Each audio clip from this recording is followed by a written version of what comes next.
everyone. Welcome back to my channel. My name is Paola, and today I have a very, very special guest with me today.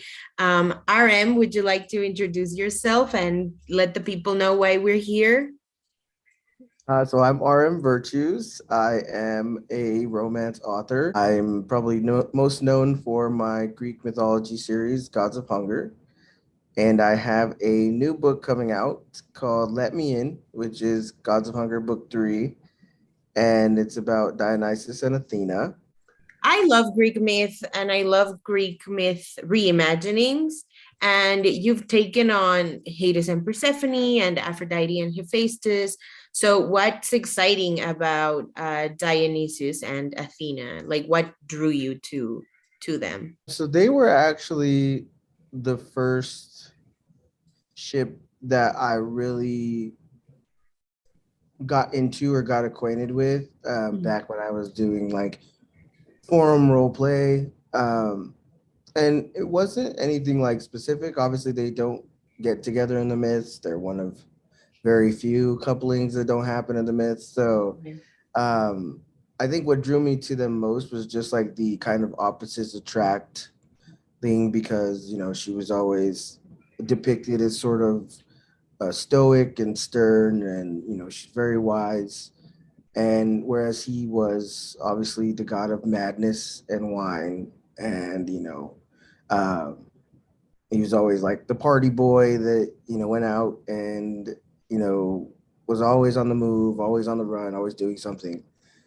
So they were very much opposites, and I think I really got into that idea of how he kind of probably annoyed her a lot to some extent, and she probably really confused him because he didn't understand, like, how are you sitting still, how are you doing the same thing for hours at a time, why are you not bored, like, and so it kind of morphed into this more modern idea of like, the chess prodigy, the hard worker, the diplomat, and then the party guy who plans parties and has banquets and stays up until morning and then goes to sleep for a few hours and does it again.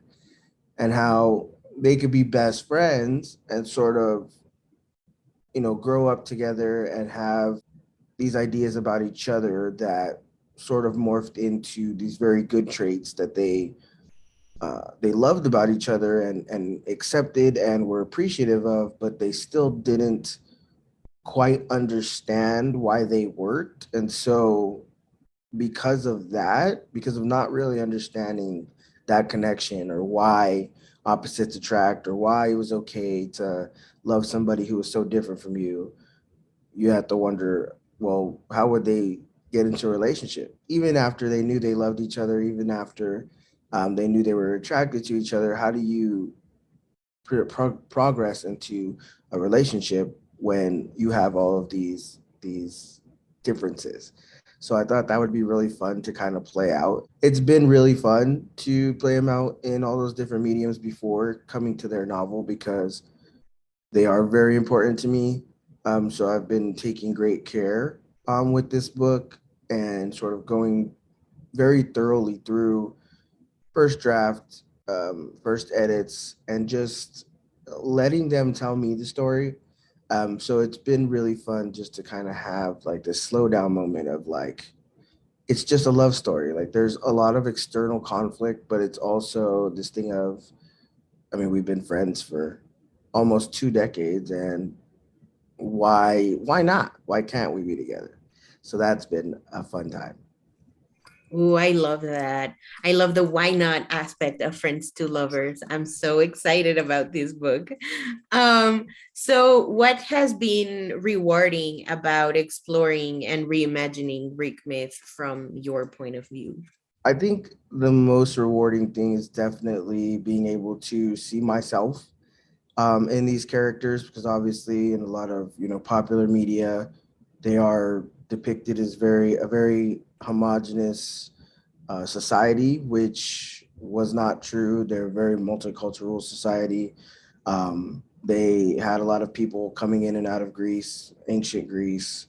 There were a lot of, trade, not just of goods, but knowledge and, culture. So to constantly see it depicted as not that has been frustrating.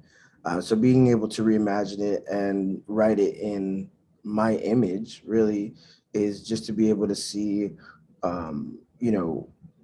Black people, people of color, queer people, and they were all there. They were just, pushed aside.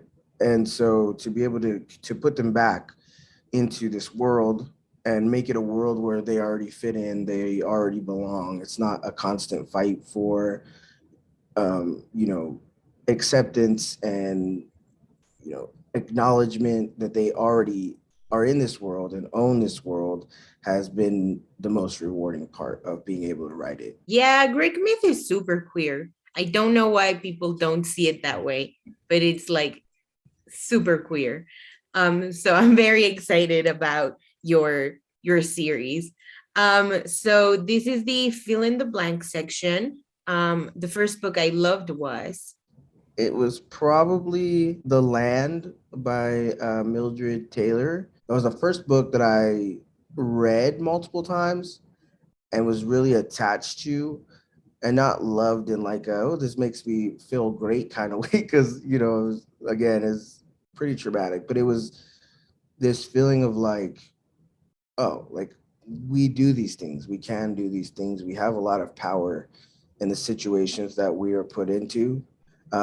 So I think that that was a really empowering book, if nothing else. Ooh, interesting, interesting, interesting. I think I've seen you tweet about these books, and yes, they do sound very like jarring. But I'm glad you found the good bits in such dark story. The first book I bought with my own money was. Because I was thinking about this too, and I was trying to go back, and I kept going back to, like, the Scholastic Book Fair, and it was obviously like allowance money or money I did, birthday money or something. But I think the first book I bought for myself was Artemis Fowl, and I don't think I Oh. ever read it, but I carried it around with me for long just because I loved the cover. Like, it was just that, just plain gold cover, with his name on it, and that was it. Like, then they came out with the second book, which was like a plain platinum or silver color cover,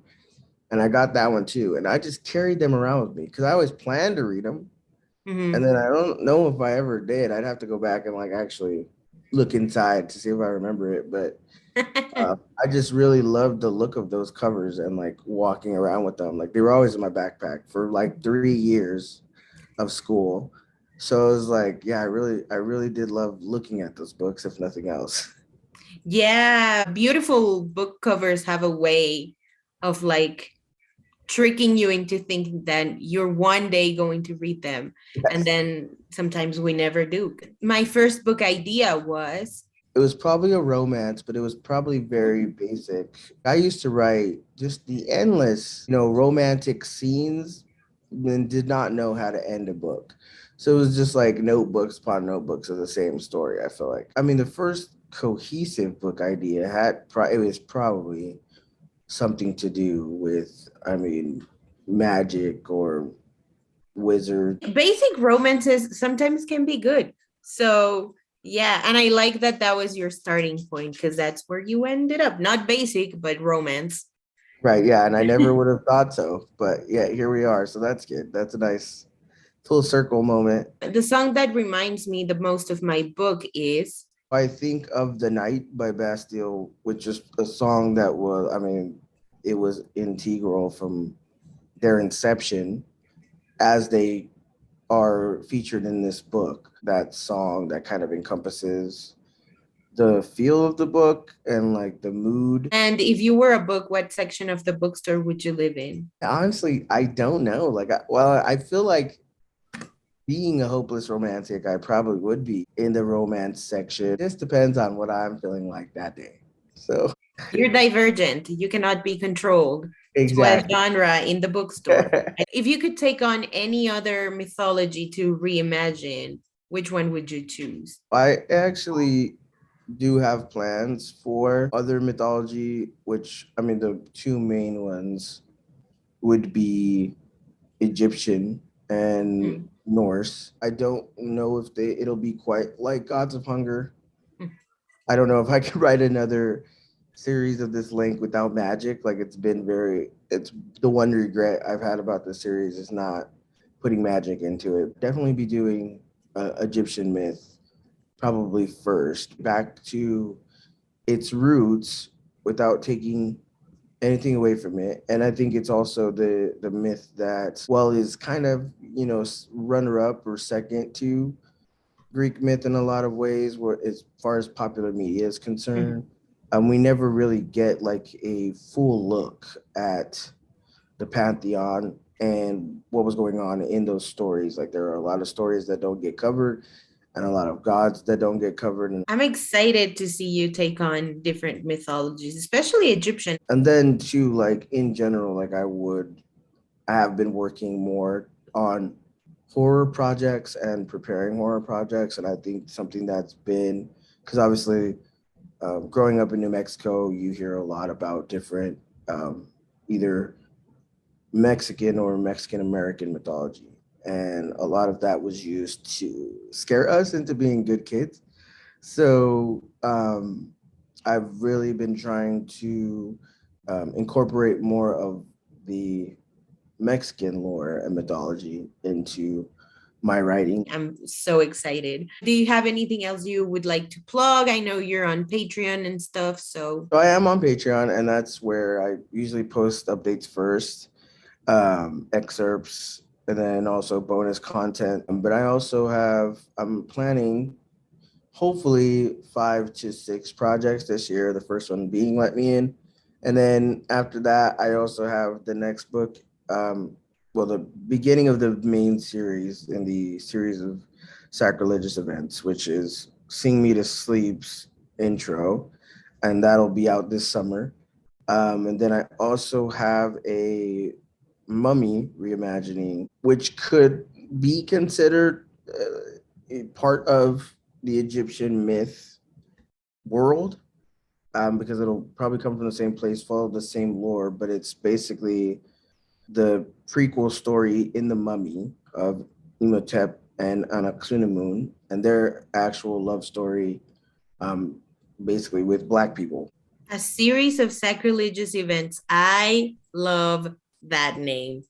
That is so good. And I love the play on the series of unfortunate events. I'm so excited, people watching this interview. Don't forget to check out the description below for all relevant links. You have so many cool things happening. And I'm so excited to see where your reimaginings of other mythology takes us as readers. And yeah, thank you so much for doing this with me.